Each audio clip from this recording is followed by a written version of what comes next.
Assalamualaikum warahmatullahi wabarakatuh. My name is Figi Adinda Embun, and this afternoon I will explain two parts in this book. The first part is the process of English language learning and what to expect, and the second part is teaching for English language development. So in general, people will go through certain stage in learning a second language.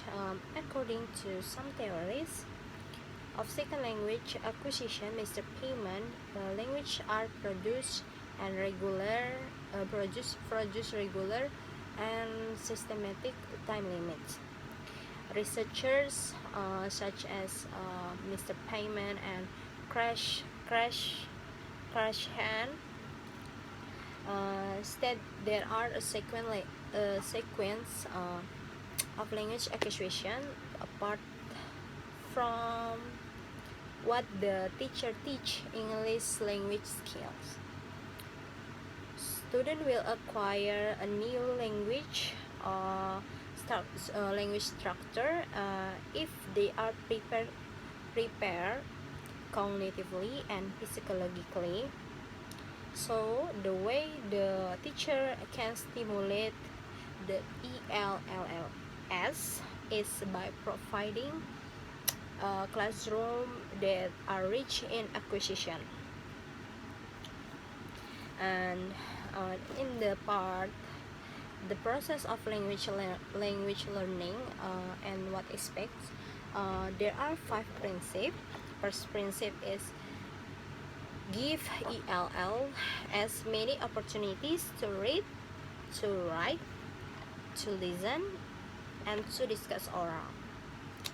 In 2001, Mazur defined academic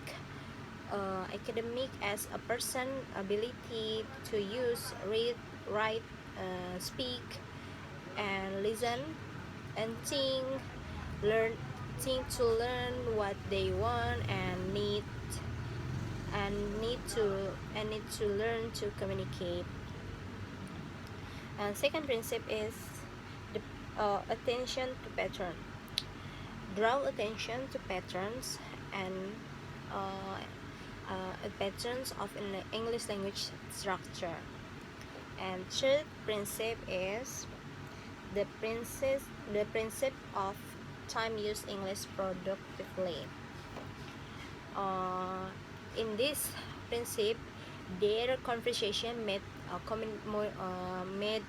communication modification that help English to be understood more easily. And the fourth principle is notice the error and correct.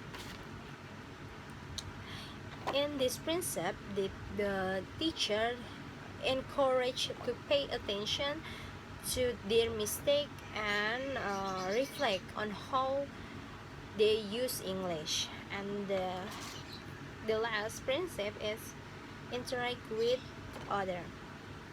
And this principle, in order for them to progress with their development of English, the teacher must involve them to teaching process. And I will explain the teaching for English language development. In teaching ELLS, teacher must be aware that the type of language skill that learners what to develop. According to comments, there are two types of English skills. First types is BICS, or basic interpersonal communication skill, and second is CLP, or cognitive academic language proficiency. BIC is everyday language or skills developed by ELLS.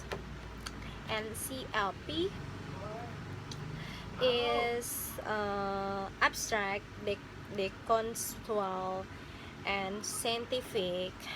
The type of language needed to succeed in school or in a professional environment, and CLP is most difficult type language because it's not colloquial. And in the teaching for English language development, there are quadrant 1 to 4.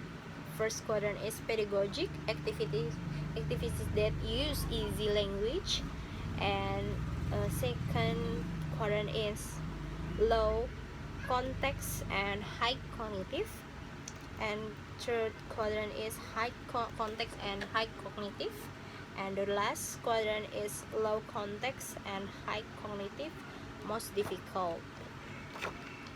So I think it's enough. Sorry for mistake. Wassalamualaikum warahmatullahi wabarakatuh.